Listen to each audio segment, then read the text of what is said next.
அஸ்ஸலாமு அலைக்கும் வரஹ்மத்துல்லாஹி வபரகாத்துஹ். அல்ஹம்துலில்லாஹி ரப்பில் ஆலமீன் வஸ்ஸலாத்து வஸ்ஸலாமு அலா சய்யிதுல் முர்சலீன் வாலிஹி வஸஹபிஹி அஜ்மாயின். அருமையானவர்களே, ஒரு அற்புதமான ஒரு தலைப்பை நாம் இன்று பார்க்கிறோம். எத்தனையோ தரீக்காக்களில் அல்லாஹ்வால் அங்கீகரிக்கப்பட்டு நூற்றுக்கணக்கான ஆயிரக்கணக்கான முரீதீன்களை கொண்ட மிக பிரபலமான ஷேகாக திகழக்கூடியவர்கள்தான் இத்ரீசியா தரீகாவினுடைய நாயகர் அஹமது இப்னு இத்ரீஸ் ரலியல்லாஹு தஆலா ஹிஜ்ரி 1653 யமன் நாட்டிலே சபியா நகரிலே இவர்கள் வஃபாத்தாகி அடக்கப்பட்டிருக்கிறார்கள். சிவப்பு கலந்த வெள்ளையாக இருக்கக்கூடியவர்கள். அவருடைய உடலை அழகை பற்றி சொல்வார்கள். அவங்களுடைய முதல் ஹலீஃபாவான இப்ராஹிம் ரஷீத் ரலியல்லாஹு தான் முதல் ஹலீஃபா. அதனால தான் அந்த செய்தியை முழுவதும் அவர்கள் அறிவிக்கக்கூடியவர்கள். அவருடைய முதல் ஹலீஃபா இப்ராஹிம் ரஷீத் தான் இந்த செய்தியை சொல்லுவாங்க. அதனால தான் அந்த தரீக்காவுக்கு இப்ராஹிம், அதாவது இத்ரீசியா ரஷீதியான்னு சேர்த்து விடுவாங்க. மகானை பற்றி சொல்லுவாங்க, என்னுடைய ஷேக் அவர்கள் உயரமானவர்கள், உடல் மெலிவாக இருப்பார்கள், 2 கண்களும் விசாலமானதாக, முகம் உயரமானதாக, 2 புருவங்கள் அடர்த்தியானதாக, நரைகள் இருந்தது அவருடைய முடியலை என்று அவங்களுடைய அழகை பற்றி நமக்கு வர்ணிப்பாங்க. இவங்களுடைய அற்புதங்களை பக்கம் பக்கமாக தீட்டியிருப்பார்கள் யூசுப் நபகானி தன்னுடைய வரலாறில். மகானை பற்றி அவருடைய முதல் ஹலீஃபா இப்ராஹிம் ரஷீது சொல்லுவாங்க, ஒரு சமயம் ஒரு மனிதர், அவங்க காலத்தில் ஒரு மனிதர் கடையில் கறி வாங்கிட்டு இறைச்சி வாங்கிட்டு தன்னுடைய துணியில் அதை சுற்றி வச்சு எனக்கு தொழுக நேரம் ஆயிட்டு ஒரு தன்னுடைய துணியில் வச்சுருந்தார். ஒரு துணிப்பை மாதிரி இதில் வச்சுருந்தார். தொழுக நேரத்தில் மகானோடு தொழுதார். தொழுக முடித்த பிறகு தன்னுடைய வீட்டுக்கு அந்த கறியை கொண்டு போய் சட்டியில் போய் அடுப்பை பற்ற வச்சுன்னா கறி வேகவே இல்லை. கறி எவ்வளோ நேரம் அடுப்பில் கடந்து கறி வேகவே இல்லை. அதிகமாக நெருப்பு வச்சார், எந்த பலனும் இல்லை. இதை சேகிட்ட சொன்னார். உடனே அவங்க சொன்னாங்க, நஹனு புஷிர்னா அன்னஹு மன் சல்லா மானா லம் தமுசுகுன்னார். நாம் எப்படிப்பட்ட பாக்கியமான ஆள்னா, நமக்கு அல்லாஹ்வால் ஒரு நற்செய்தி கொடுக்கப்பட்டிருக்கிறது. நம்மோடு யார் தொழுதாரோ அவர்களுக்கு நரகம் தீண்டாதுன்னா. அதனால தான் அவர் வாங்கின கறி அவங்க பின்னால் கையில் வச்சுருந்தாலும் அதை அடுப்பால் வேக வைக்கவே முடியலை. அப்படிங்கிற விஷயத்துக்கு காரணம் சொல்லி கொடுத்தான். அது மாதிரி இன்னொரு செய்தியை சொல்லியிருப்பாங்க. ஒரு சமயம் அவருடைய பயணம் செய்யக்கூடிய கோவேரி கழுதையினுடைய அந்த வாகனத்தில் அந்த கால் வைக்கக்கூடிய அங்கப்படி உடைந்து விட்டது. கால் வச்சு ஏறுவாங்கள்ல, அந்த கோவேரி கழுதையில் மேலே ஏறும்போது ஒரு அங்கப்படின்னு சொல்லுவாங்க கால் வைக்கிற இடத்துக்கு. அந்த இரும்பு உடைந்து விட்டது. அதை சரி செய்வதற்காக வேண்டி ஒரு கொல்லனிடத்தில் ஷேக் அவருடைய பணியாளர் கொண்டு போனார். அதை சரி செய்வதற்கு அனுப்பி வச்சுருந்தாங்க. வெல்டிங் பண்ணுறதுக்கு அனுப்புகிறோம்ல, அது மாதிரி. அவர் என்ன செய்தார், அது ஒட்டு போடுறதுக்காக நெருப்பில் போட்டிருந்தார். பல முறை போட்டார். அது நெருப்பு பிடிக்கவே இல்லை. உடனே அந்த செய்தியை பணியாளர் என்ன செய்தார், ஷேக் அவரிடத்தில் சொன்னார். ஆனால் நெருப்பில் அவர் கொல்லன் போடுறாரு, பிடிக்க மாட்டேங்குது. உடனே அவங்க சொன்னாங்க, ஆனா அபுதும் மின் அபீதில்லா அக்கரமணி அல்லாஹு தாலா, அல்லாஹ்வுடைய அடியாருக்குள்ள நான் ஒரு ஆள். அல்லாஹ் என்னை சங்கை செய்திருக்கிறான். எம் அருகாமையில் யார் இருக்கிறாங்களோ அவங்கள நரகம் தீண்டாது. இந்த அங்கப்படி யார் பக்கத்தில் இருந்தது, நாம் கால் வச்சு போது நம்ம பக்கத்திலே இருந்தது. அதனால அது நரகம் அணிச்சு நெருப்பு அதை தீண்டாது சொல்லிட்டு சொன்னாங்க. இது நம்ம பக்கத்தில் இருந்ததுனாலேயே நான் நெருப்பு தீண்டாது அப்படின்னா, அப்போ கைஃப பிமன் ஜாவரகு ஃபி பலதில் அமீன், அல்லாஹ்வுடைய அந்த காபாவில் அதுக்கு அருகாமையில் இருந்தால் எப்படி பாக்கியம் கிடைக்கும் அப்படின்னு சொல்லி காட்டினான். அந்த கூட்டத்தில் ஒரு மனிதர் பக்கத்து வீட்டுக்காரனுடைய மகிமையை உணராதவராக, பக்கத்து வீட்டுக்காரர் மீது உதவி செய்கிறதுனால எந்த மரியாதையும் கிடைக்காது அப்படின்னு விளங்கி வச்சுருந்தார். இந்த செய்தியை பார்த்த உடனே அவர் பக்கத்து வீட்டுக்காரருக்கு மதிப்பு கொடுக்கக்கூடியவராக அவர் மாறிவிட்டார். ஏன்னா ஷேக் அவர்களுக்கு பக்கத்தில் அந்த அங்கப்படி இருந்ததுனாலே அதுக்கு நெருப்பில் போட்ட ஏறலைன்னா அப்போ எவ்வளோ பெரிய பாக்கியம் பக்கத்து வீட்டுக்காரங்களை கவனிக்கும் போது என்பதை அந்த மனிதர் புரிந்து கொண்டார், திருதி விட்டார் என்று எழுதுவாங்க. உன்னுடைய கலீஃபா இப்ராஹிம் ரஷீது சொல்லுவாங்க, ஒரு முறை மக்காவில் இருக்கக்கூடிய இவங்களுடைய சீடர் மகான் அஹமது இப்னு இத்ரீஸ் அவங்களுடைய சீடர், மக்காவில் ஒரு சீடர் இருந்தார். அவர் இறந்து போயிட்டார். அவர் ஜன்னத்துல் முஅல்லா ஹதீஜா நாயகி அடக்கப்பட்டிருக்கக்கூடிய மக்காவினுடைய கபர்ஸ்தானாக இருக்கக்கூடிய ஜன்னத் மஹல்லாவிலே அடக்கப்பட்டார். அடக்கப்படக்கூடிய அந்த ஜனாசாவை அடக்கக்கூடிய நிலையில் இருக்கும் பொழுது அந்த கூட்டத்தில் ஒரு மனிதர் நின்றார். அவங்களும் இதே ஷேக் அவருடைய சீடராகத்தான் அவரும் இருந்தார். அந்த சீடருக்கு அகப்பார்வை இருந்தது, மறைவான ஞானங்கள் அல்லாஹ் காட்டக்கூடியவனாக இருந்தான். அந்த மனிதர் அந்த இறந்து போய் இருக்கக்கூடிய அந்த சீடர் அடக்கப்படக்கூடிய அந்த மனிதருக்கு நடந்த பாக்கியத்தை அல்லாஹ் இவர்களுக்கு காட்டி கொடுத்தான். என்ன நடந்ததுன்னு சொன்னால், இஸ்ராயில் அலைஹிஸ்ஸலாத்தை நேரடியாக அவர் பார்க்குறார். யார் அந்த ஜனாசாவை அடக்க நிற்கிறாரு அந்த அகப்பார்வையுடைய அந்த சீடர் வந்து பார்க்குறாரு. இறந்ததும் ஷேக் அவருடைய ஒரு சீடர் தான். என்ன பார்க்குறாருன்னா, இஸ்ராயில் அலைஹிஸ்ஸலாம் வந்து சொர்க்கத்தில் இருந்து ஒரு பட்டை கொண்டு வர்றாங்க, அது மாதிரி பெரிய விளக்கை கொண்டு வர்றாங்க, அது மாதிரி ஒரு கபரை விசாலமாக்குறாங்க, கண்ணுக்கு ஏற்ற தூர கபரை விசாலமாக்குறாங்க. அந்த மையத்துக்கு அந்த விரிப்பை விரிக்கிறாங்க, அந்த விளக்கையும் வைக்கிறாங்க. அப்போ மனசுக்குள்ளே இந்த காட்சியை, மறைமான அந்த காட்சியை கபர்ஸ்தான்ல இருந்து பார்க்கக்கூடிய அவர் சொன்னார், அந்த சீடர் சொன்னார், லைத்தனி இதா மித்து விக்குரிமினி ரப்பி மிசிலு ஹாதிகள் கராமத்தி, என்னுடைய ரப்பு நான் இறந்தா இது மாதிரி உள்ள மரியாதை எனக்கு செய்ய மாட்டானா அப்படின்னு சொல்லி அந்த மனிதர் சொன்னார். அப்பொழுது இஸ்ராயில் அலைஹிஸ்ஸலாம் திரும்பி பார்த்து சொன்னாங்களாம், இதெல்லாம் அகப்பார்வையில் தெரியுது. சொன்னாங்களாம், இவருக்கு மாத்திரமல்ல, குல்லு வாஹிதும் மின்கும் லஹு மிஸ்லு ஹாதிகில் கராமத்தி பி பரக்கத்தி ஸலாத்தில் அலீமத்தி அல் மன்சூபத்தில் உஸ்தாத் சையீதி அஹமது பின் இத்ரீஸ், ஷேக் இருக்காங்களே அஹமது பின் இத்ரீஸ், இவங்க வந்து அவுராது தொகுப்பு ஒன்று எழுதியிருக்கிறாங்க சலவாத்தை பற்றி. இந்த சலவாத்தினுடைய ஓதுற பரக்கத்தினால நீங்கள் ஓதிக்கிட்டு இருக்கீங்க எல்லாரும், அவங்களுடைய சீடர்களை எல்லாரும், அந்த சலவாத்துடைய தொகுப்பு ஓதக்கூடிய உங்கள் ஒவ்வொருத்தருக்கும் இதே இந்த மையத்துக்கு என்ன பாக்கியம் கிடைக்கிறதோ இதே மாதிரி பாக்கியம் உங்கள் ஒவ்வொருவருக்கும் கிடைக்கும் என்று இஸ்ராயலிஸ்லாம் நேரடியாகவே அங்கே என்ன செய்தாங்க, இந்த சீடருக்கு சொன்ன செய்தியை இவங்களுடைய அகப்பார்வையின் மூலமாக இவங்க புரிஞ்சு கொண்டாங்க. கண்ணியத்துக்குரியவர்களே, இது மாதிரி ஏராளமான விஷயங்களை நிறைய சொல்லிக்கிட்டே போவாங்க. அதில் ஒரு செய்தி சொல்லுவாங்க, அவங்களுடைய அஹமது இப்னு இத்ரீஸ் ரலியல்லாஹு இருக்காங்களே ஷேக் அவர்களுடைய சீடரில் மேற்கத்திய நாட்டை சார்ந்த, முன்னால் நான் பல பயான்களை நான் சொல்லியிருக்கிறேன், மேற்கத்திய நாட்டை சார்ந்த ஒரு சீடர், அவருடைய மனைவி வந்து ரொம்ப தொந்தரவு பண்ணக்கூடியவராக இருந்தால் அந்த சீடரை கோபத்தில் என்ன செய்தார், அவரை அடிச்சு போட்டார். அடித்ததில் அந்த அம்மா இறந்து போச்சு. உடனே பயந்து அரசாங்கம் நமக்கு மரண தண்டனை கொடுத்துருவாங்களேன்னு பயந்து வந்து என்ன செய்தார், ஷேக் அவங்கள்ட்ட நைட்டு வந்து கதவை தட்டி சொன்னாங்க. உடனே ஷேக் அவர்கள் கூடயே போய் என்ன செய்தாங்க, போய் மையத்தை பார்த்தா அந்த பெண் இறந்து போயிடுச்சு. உடனே சொன்னாங்க, இந்த விஷயத்தை வந்து யார்கிட்டையும் என்ன செய்யாத, தெரியப்படுத்தாத அப்படின்னு சொல்லிட்டு சொன்னாங்க. அந்த அம்மா வந்து என்ன செய்யிடுச்சு, இறந்துருச்சு. நஹனு நதவஜ்ஜஹு இலல்லாஹி தஆலா ஃபி கஷ்ஃபி ஹாதல் கர்பி வாந்த ஸ்துர் மாத்தரா, நீ கண்ட காட்சி எங்கள் யார்ட்டையும் சொல்லாத மறைச்சிது, நாம் அல்லாட்ட இந்த கஷ்டத்தை நீங்கிறதுக்காக நம்ம துவா செய்வோம் அப்படின்னு சொல்லிட்டு உடனே என்ன செய்தாங்க, தன்னுடைய கைத்தடியை வச்சு அந்த அம்மா மேலே வச்சாங்க. உடனே ஃபஹயா அல்லாஹு, அந்த அம்மா அல்லாஹ் ஹயாத்தாக்கிட்டான். அதுக்கு பிறகு அந்த அம்மா வந்து அல்லாஹ் எத்தனை வருஷம் நாடுறானோ அத்தனை வருஷம் வரைக்கும் அந்த அம்மா வாழ்ந்தால், கொஞ்ச நாள் அதுக்கு பிறகு ரொம்ப நாள் வாழ்ந்ததாக வரலாற்றில் எழுதுவாங்க. அது மாதிரி அவனுடைய கலீஃபா இப்ராஹிம் ரஷீது சொல்லுவாங்க, ஒரு சமயம் வந்து ஷேக் அவர்கள் சில சீடர்களை யமன் நாட்டில் இருக்கக்கூடிய சயீது நகருக்கு போக சொன்னாங்க. ஒரு ஆளை போகும்போது அதோடு ஒரு கூட்டத்தையும் கூட போக சொன்னாங்க. அந்த கூட்டத்துக்கு ஒரு ஆளை தளபதியாக, அமீராக, தலைவராக என்ன செய்ய நியமிக்கும்படி, தலைவராக இருக்கும்படி உத்தரவு போட்டு ஒரு ஆள் தலைவராக இருந்துக்குங்க அப்படின்னு சொல்லி ஒரு கூட்டத்தை அனுப்பி வச்சாங்க சயீது நகருக்கு. போய் இவங்க வந்து ஜித்தா என்ற ஒரு இடத்துல தங்கியிருக்கும் பொழுது அவங்களுக்கு உணவு தீர்ந்தது, அவங்களுக்கு உண்டான பயணத்துக்கு தேவையான அத்தனையும் காலியாகிவிட்டது.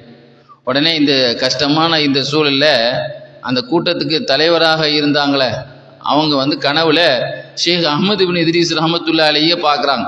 அவங்க கையில் ஒரு பேப்பர் கொடுக்குறாங்க. பேப்பரை கொடுத்து சொல்கிறாங்க, ஹுது ஒசாஃபீர் அலா பரக்கத்தில்லா, என்ன அதை பிடி, இந்த பேப்பரை பிடி, அல்லாவுடைய பரக்கத்தை கொண்டு பயணம் கிளம்பு அப்படின்னு சொல்கிறாங்க. ஆக பயணத்துக்குண்டான அத்தனை இவங்க இந்த பயணத்தை கிளம்ப சொன்னதே இவங்க தான். இந்த பிளான் அமைப்பு எத்தனை பேர் போங்க, நீங்கள் தலைவராக இருங்க ஒரு ஆள் அப்படின்னு சொன்னது இவங்க தான். ஆக இவங்களுடைய கஷ்டத்தை புரிந்து கொண்ட, அகப்பாறை புரிந்து கொண்டவர்கள் மகானவர்கள் கனவுலேயே என்ன செய்கிறாங்க, ஒரு பேப்பரை கொடுத்து நீங்கள் பயணம் செய்யுங்க அப்படின்னு சொல்கிறாங்க. அந்த காலையில் அந்த பேப்பர் வந்து அவர் ஜேப்பில் கனவுல வைக்கிறார் அந்த தலைவர். காலையில் அந்த கணவர் ஞாபகம் வருது, முழிக்கிறார்.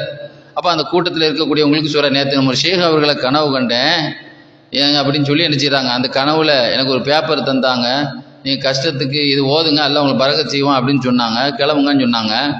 உடனே அந்த பேப்பர் ஜேப்லேருந்து காலில் எடுக்கிறாரு, ஜேப்லேயே அந்த பேப்பர் இருக்கு. கையை தீக்க நைட்டுக்கு ஜேப்பில் வச்சு அந்த பேப்பரை காலையில் கையை விடுறாரு, ஜேப்பில் அந்த பேப்பர் இருக்கு. அந்த பேப்பரில் என்ன எழுதப்பட்டிருக்குன்னா, ரப்பி யஸிர் வலா துஅஸிர் ரப்பி தம்மிம் பில் கைரி யா கரீம்.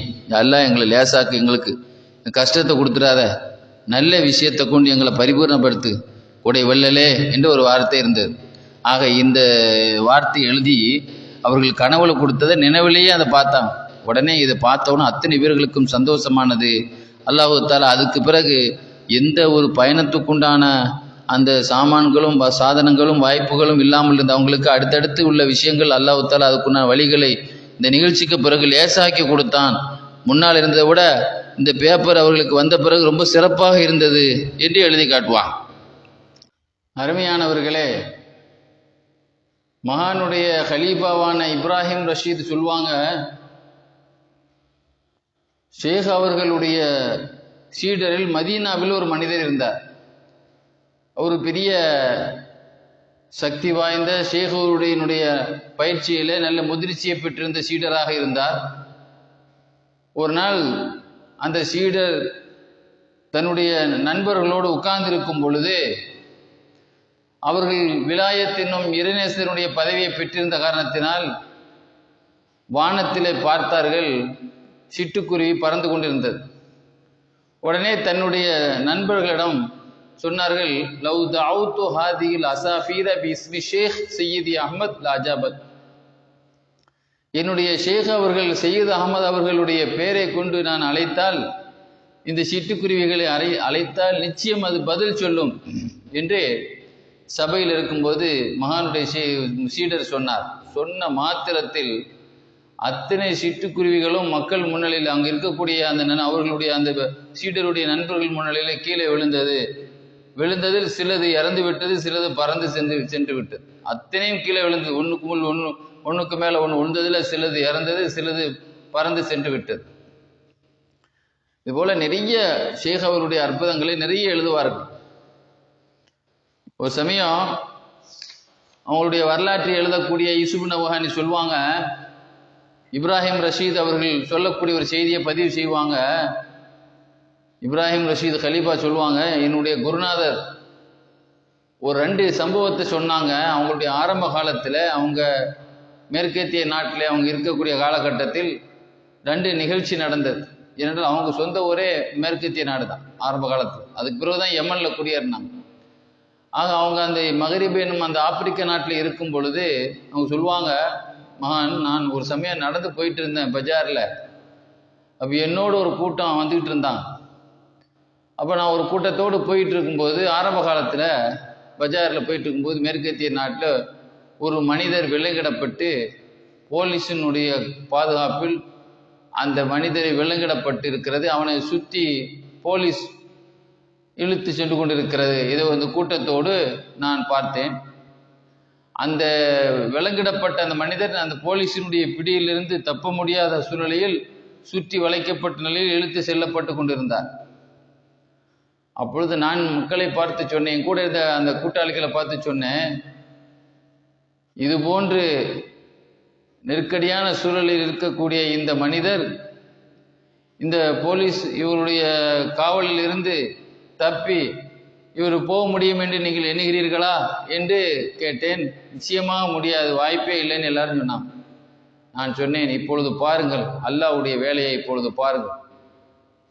நடைமுறைக்கு சாத்தியமில்லை என்று சொல்கிறீர்கள், அந்த நடைமுறைக்கு மாற்றமாக நடக்கக்கூடிய அற்புதத்தை இப்பொழுது பாருங்கள் என்று மகானவர்கள் அங்கே இருக்கக்கூடிய போலீஸ் காவலாளியை பார்த்து, அவரை விட்டு விடுங்கள் என்று ஒரு சவுண்டு போட்டான்.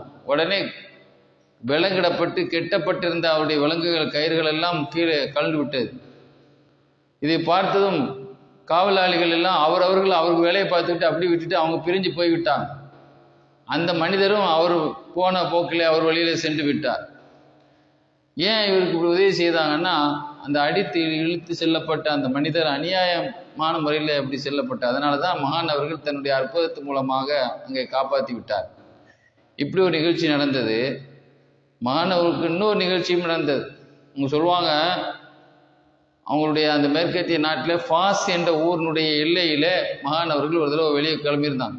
ஊரினுடைய எல்லைக்கு வந்த பொழுது அந்த ஊரினுடைய வாசலில் சுங்க இலாக்கா அதிகாரிகள், வரி வசூல் செய்யக்கூடியவங்க, போலீஸ்காரர்கள் எல்லாம் அங்கே நின்றுட்டு இருந்தாங்க.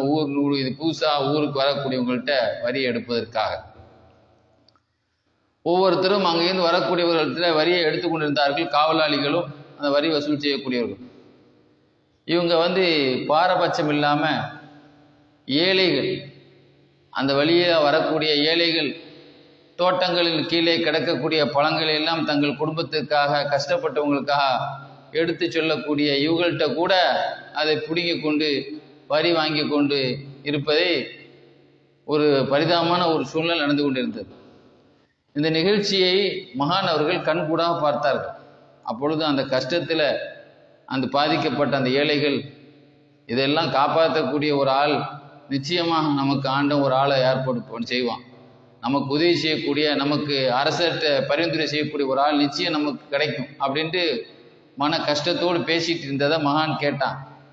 உடனே மகான் அவர்கள், நாம் இதுக்கு மேலே பொறுமையாக இருந்தால் சரி வராதுன்னு சொல்லி என்ன செய்தாங்க, அதில் நியாயத்தை தட்டி கேட்பதற்காக தயாரானார். மக்கள் மத்தியில் சொன்னாங்க, உங்களில் யாராவது ஒரு வீரன் அரசரிடத்தில் சென்று நாம் சொல்லக்கூடிய கருத்தை தெரியப்படுத்தக்கூடிய ஒரு வீரமிக்க ஆம்பளை யாராவது உங்கள்கிட்ட இருக்கிறாரா? அரசர் சொல்லக்கூடிய தகவலையும் நம்மள்கிட்ட அவர் என்ன செய்யணும், சொல்லணும் என்று சொன்ன பொழுது அங்கே இருந்தவர்கள், நான் போகிறேன், நான் அரசர்கிட்ட போய் எத்தி வைக்கிறேன் அப்படின்னு சொன்ன உடனே சொன்னாங்க, அரசர்கிட்ட போய் சொல், நான் சொன்னேன்னு சொல், ஆனால் என் பேரை சொல்லாத. நீங்கள் முஸ்லீம்கள் பலகீனமானவர்கள் மீது நீங்கள் ஏற்படுத்தியிருக்கக்கூடிய இந்த வரியை நீங்கள் விடணும். அதுதான் உங்களுக்கு, அப்படி விடுறது தான் உங்களுக்கு நன்மை. அப்படி நீங்கள் விடாவிட்டால் நீங்கள் உங்களுக்கு பின்னால் என்ன நடக்கும் என்பதை நீங்கள் பார்ப்பீர்கள் என்று நான் சொன்னதாக அரசிடத்திலே போய் சொல் என்று அந்த வீரமிக்க ஆம்பளை இடத்துல மகானவர்கள் சொல்லி அனுப்புனாங்க ஷேக் அவர்கள். அந்த மனிதரும் அரசிடத்திலே சென்று ஷேக் அவர்கள் சொன்ன தகவலை தெரியப்படுத்தினார். அரசர் கொஞ்ச நேரம் தலை குனிஞ்சு இருந்தார். பிறகு தலையை உயர்த்தி விட்டு அந்த மனிதர்கிட்ட கேட்டார், மன் ஹாதல்லதி அரசலக்க, யார் உன்னைய என்னிடத்தை அனுப்பி வச்சது, தகவலை சொல்ல சொன்னது யார் அப்படின்னு கேட்டார். உடனே போன அந்த வீரர் சொன்னார், தைரியமான ஆளு, ஆனால் தன்னுடைய பேரை அவங்க உங்கள்கிட்ட சொல்லக்கூடாதுன்னு எனக்கு உத்தரவு போட்டிருக்கிறாங்க அப்படின்னு சொன்ன உடனே அரசர் சொன்னார், நீ அவர்கிட்ட போய் சொல், உங்களுடைய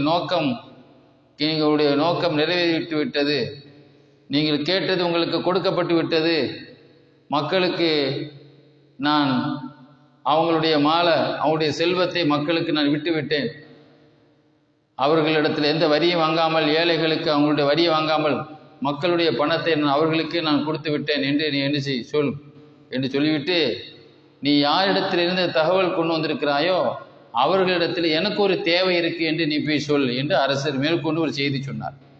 அது என்ன விஷயம் அப்படின்னா, என்னுடைய நாட்டில் குடும்பத்தினர்கள் புரட்சி செய்து கொண்டிருக்கார்கள் எனக்கு எதிராக, அவர்கள் எனக்கு கட்டுப்படாமல் எனக்கு எதிராக புரட்சியாளராக, கிளர்ச்சியாளராக எனக்கு எதிராக செயல்படுகிறார்கள். அவர்களோடு நான் சண்டையிட்டேன், எனக்கு வெற்றி கிடைக்கவில்லை.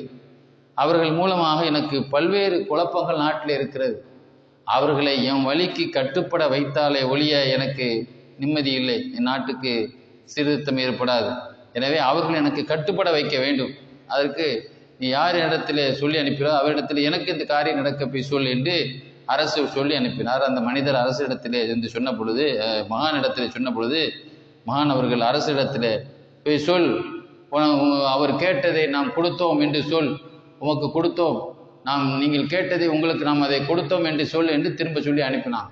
கொஞ்ச நாளில் எந்த ஆட்சியாளர்கள், எந்த குடும்பத்தினர்கள் அரசுக்கு எதிராக கிளர்ச்சி செய்து கொண்டிருந்தார்களோ அவர்களே பெரிய ஆட்கள், அவர்களில் இருக்க மூத்த ஆட்கள், அறிஞர்கள் எல்லாம் அரசருக்கு கட்டுப்பட்டு அவர்களுக்கு அடிபணிந்து நடக்க சமரசத்துக்கு தயாராகிவிட்டார்கள், சமரசமாகிவிட்டார்கள் என்று மகானுடைய அற்புதத்தை எழுதி காட்டுவான். அதுபோல இந்த நிகழ்ச்சிகளை வரிசையாக சொல்லி வரக்கூடிய ஹலீஃபா இப்ராஹிம் ரஷீது சொல்லுவாங்க, எங்கள் ஊரில் சூடான் நாடு, எங்கள் ஊர் ஆப்பிரிக்காவில் இருக்கக்கூடிய அந்த சூடான் நாட்டில் நாங்கள் இருந்து கொண்டிருந்த பொழுது எங்களுடைய தந்தை காதி சாலிஹுர் ரஷீத் என்பவர்கிட்ட தான் நாங்கள் கல்வி படித்து கொண்டிருந்தோம்.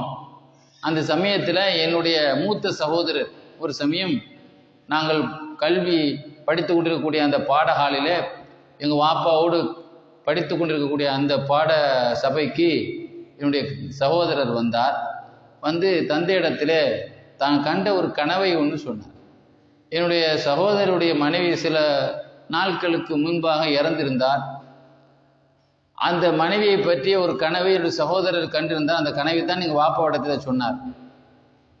கனவிலே தன்னுடைய மனைவியை அவர் பார்த்த பொழுது மனைவியிடத்திலே கேட்டிருக்கிறார், அல்லாஹ் மா ஃபால் அல்லாஹு பிக்கி பாத புது மிக்கி அலை, அல்லாவிடத்திலே நீ சென்ற பிறகு உன்னை கொண்டு அல்லாஹ் எப்படி நடத்தினான் என்று நான் என்னுடைய மனைவியிடத்தில் கேட்டேன்.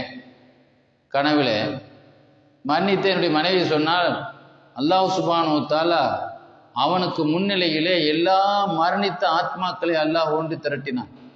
ஒன்று திரட்டி விட்டு சொன்னான், எங்களை பார்த்து, அந்தும் ஹலர்த்தும் ஜமன அபதி அஹ்மது இப்னு இத்ரீஸ், நீங்கள் மகான் அஹ்மது இப்னு இத்ரீஸ் அவர்கள் என்னுடைய அடியார் அவருடைய காலத்திலே நீங்கள் ஆஜராக இருக்கிறீர்கள். எனவே ஃபசா மஹனாக்கும் ஜமீஅன் மின் அஜ்லிஹி, அவர்களுடைய துவா பரக்கத்தின் காரணமாக உங்களை நாம் அனைவர்களையும் நாம் மன்னித்தோம் என்று அல்லாஹ் எங்களுக்கு சொன்னான் என்று அவருடைய மனைவி கனவுல சொன்ன செய்தியை எங்கள் வாப்பாட்ட வந்து சொன்னாங்க. அதுவரை அந்த மகானை பற்றி நான் கேள்விப்பட்டதே இல்லை.